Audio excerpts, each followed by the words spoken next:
Excellences, Monsieur le Président de la République, Mesdames et Messieurs les ministres et secrétaires d'État,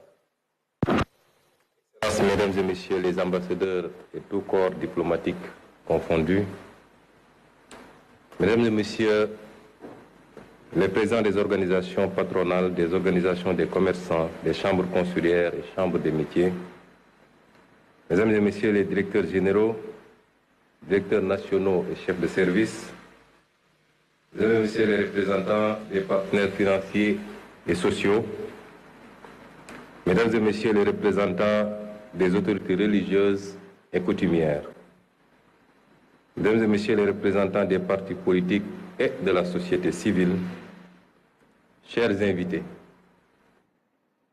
je crois que nos talentueux artistes qui viennent de présenter ont pratiquement résumé la journée qui nous réunit aujourd'hui. Il y a des moments dans la vie d'une nation qui transcendent les défis immédiats, des instants où l'ambition collective prend le dessus sur les intérêts particuliers. Aujourd'hui en est un. Excellence, Monsieur le Président de la République, Mesdames et Messieurs, ce qui nous réunit aujourd'hui, la vision 2050 pour le Sénégal est l'aboutissement d'un long combat qui a pris sa source il y a un peu plus de 10 ans dans le refus de la malgouvernance, de l'injustice et de l'arbitraire au sein de l'administration. Il s'est transformé ensuite en un projet politique solide, ambitieux et progressivement porteur d'espoir. Les Sénégalais l'ont plébiscité le 24 mars 2024 par le choix net porté sur le président Bassirou Diomaye Diakhar Faye à la magistrature suprême. Si nous nous sommes opposés avec résilience pendant tant d'années, c'est que, en patriotes convaincus, nous étions conscients et inquiets des ravages, des mauvais choix, des mauvaises pratiques de nos élites gouvernantes depuis l'indépendance sur notre pays. Au moment du bilan, le constat est celui d'une économie marquée par des décennies de dépendance et de mauvaise gouvernance, où les opportunités pour la jeunesse, les femmes et les entreprises locales ont souvent été sacrifiées au profit d'intérêts personnels. Excellence, Monsieur le Président de la République, vous avez matérialisé votre attachement à une gouvernance transparente et vertueuse des affaires publiques dès votre passation de pouvoir en diligentant des audits, parmi lesquels l'audit des finances publiques, dont les conclusions que nous avons présentées il y a quelques jours ont révélé la gravité des errements coupables du régime sortant. Les fragilités structurelles de l'économie sénégalaise, une dépendance aux ressources extérieures et aux matières premières, un secteur privé trop limité, ainsi qu'une gouvernance administrative souvent inefficace, plombée par la corruption. Après ce courageux exercice de dressage de la situation de référence et de vérité à l'endroit du peuple sénégalais et des partenaires, nous revoilà devant vous pour présenter le nouveau référentiel de nos politiques publiques et sociales. Monsieur le Président de la République, rappelons que vous avez été élu sur la base d'une offre programmatique intitulée « Le projet pour un Sénégal souverain, juste et prospère ». Dès votre installation, vous avez bien voulu nous faire l'honneur de nous confier la passionnante mission d'opérationnalisation des idées innovantes que vous y défendez, pour une rupture qualitative et profonde. Il s'agissait pour vous de poser les fondations d'une transformation systémique par des solutions durables, non pas pensées dans le mode fast-track, mais qui reposent sur une vision à long terme, qui transcende les clivages politiques pour refonder le Sénégal sur des bases solides et durables.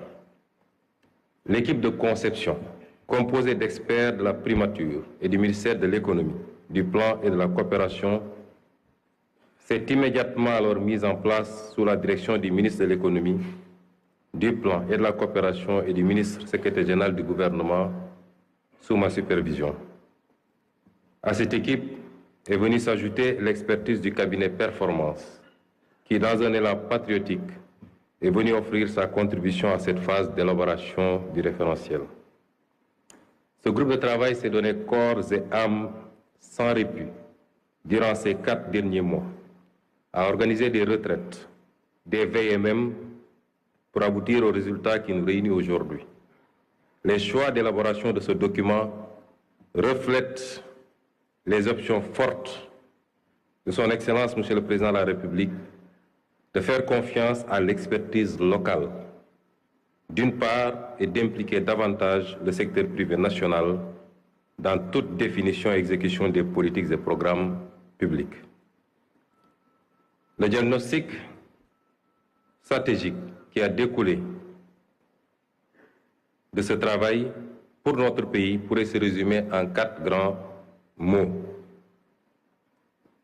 Notre modèle ne crée pas de valeur, une croissance d'à peine 0,4% en moyenne du PIB, une gouvernance qui ne favorise pas l'éclosion, 10 entreprises pour 10 000 habitants au Sénégal contre 500 pour 10 000 au Maroc et 709 pour 10 000 à Singapour, une population active mais peu productive, 80% sont des ouvriers, commerçants ou artisans, le privé génère 2 fois moins d'emplois que le public. Un modèle social inéquitable. 4 Sénégalais sur 10 sont pauvres. Et à l'indice de développement humain, nous sommes classés 169e sur 192. Voilà sommairement dressé les maux dont souffre notre pays. Ce cercle vicieux de dépendance et de sous-développement nous a maintenus à la lisière des trajectoires vertueuses qu'il nous incombait d'emprunter ces dernières décennies. Nos experts y reviendront plus largement lors de leur présentation.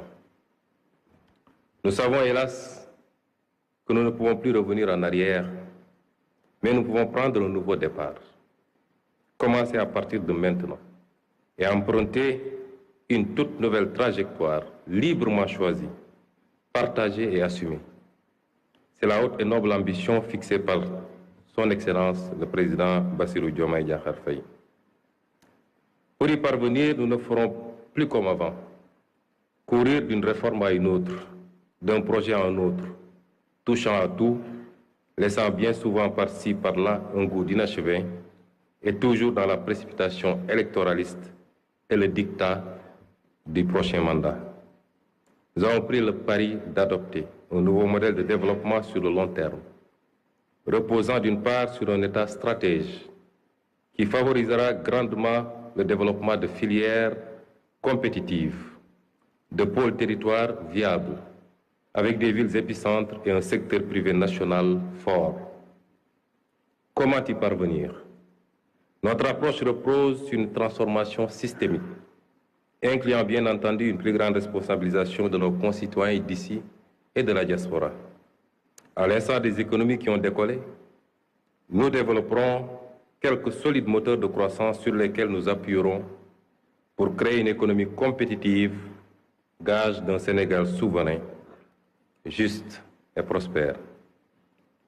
Nous l'illustrons en vous présentant l'arbre qui symbolise et synthétise notre vision 2050.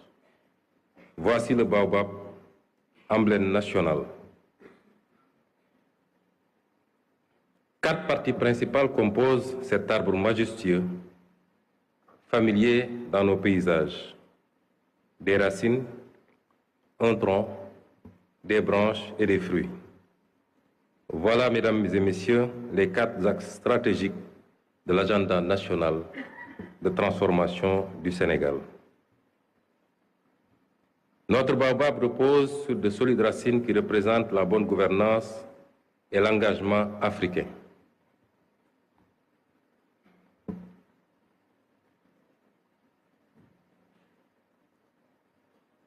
Bonne gouvernance et engagement africain.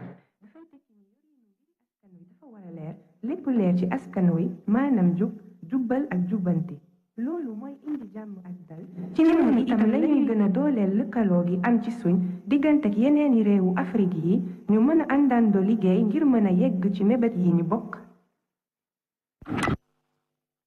Et le solide tronc du baobab représente un aménagement optimal et un développement durable. Aménagement et développement durable mooy fexe ñu mën a seddale tabax yi ak service yi ci diwaan yépp su ko defee gox bu nekk mën a yokk ci anam wu dëppoo ak liñ bëbët dafay ànd ak tabax dëkk yu méngoo ak sunuy bëgg-bëggu ëllëg ci jamono jooju faawu ñu aar xeewali jaww ji ngir ñu bañ a jeex boole ci defar dëkk yu mën a dëppoo ak bëgg-bëggu tey te bañ a sànk ëllëg. Mesdames et messieurs, les branches fournies représenteront notre capital humain de qualité et la garantie de l'équité sociale. Capital humain de qualité et équité sociale. maanaam gën a sukkali njàng ak tàggat ngir jox askan wi xam-xam bu am njariñ ba noppi ñu gën a yemale askan wi ku nekk mën a am paj ak kaaraange bu ko weesoo ñu fexe ba kenn bañ a des ginnaaw ci yokkuteg réew mi. Et les fruits enfin qui représentent notre option de bâtir une économie compétitive. Économie compétitive. li ñu jublu mooy Sénégal bu moom boppam jub te am naataange ànd ak koom-koom gu am taxawaay maanaam sos koom-koom gu mën a joante ak àddina si loolu dina gën a dooleel barabi yokkute yi gën a yombal liggéey yi gën a yombal dundinu askan wi su réew mi jàppale secteur privé bi mu am doole ba noppi fexe moom boppam ci wàllu koom-koom loolu dina tax alal ji am njariñ ci askan wi ci noonu lañuy gën a yombalee ay liggéey ak ay gis-gis yu bees ci dëkk bi. Chacun de ces axes qui vous sera détaillé tout à l'heure constitue un pilier sur lequel on pourra s'appuyer pour arriver à un Sénégal souverain, juste et prospère. La nouvelle stratégie de développement pour les 25 prochaines années, grâce au scénario de rupture que nous proposons, devrait donc conduire à terme à récolter les fruits de notre baobab. Un Sénégal souverain, juste et prospère, c'est une nouvelle trajectoire de développement. C'est des moteurs de croissance en pleine expansion. C'est enfin une nouvelle carte économique et de nouveaux corridors. Monsieur le Président de la République, distingués invités, il ne me reste plus qu'à laisser la place à nos experts pour vous fournir plus de détails sur le nouveau référentiel. La présentation se fera en 3 étapes. Le diagnostic, qui sera introduit par M. Cheikh Moudou Thiam, directeur de la planification au ministère de l'économie, du plan et de la coopération. La vision 2050 par M. Victor Ndiaye du cabinet Performance, la déclinaison quinquennale et le cadre de mise en œuvre par M. Souleymane Diallo, directeur général de la planification et des politiques économiques au ministère de l'économie, du plan et de la coopération. Suivra ensuite le panel qui permettra à quelques discutants de donner leur première impression et à une représentation du gouvernement de répondre éventuellement à leurs sollicitations. On souhaiterait aussi que le panel se passe en langue nationale ou alors que ça passe d'une langue à une autre pour qu'il soit le plus inclusif possible et que pour que le maximum de Sénégalais puissent comprendre les enjeux de cette journée. Je vous remercie de votre aimable attention.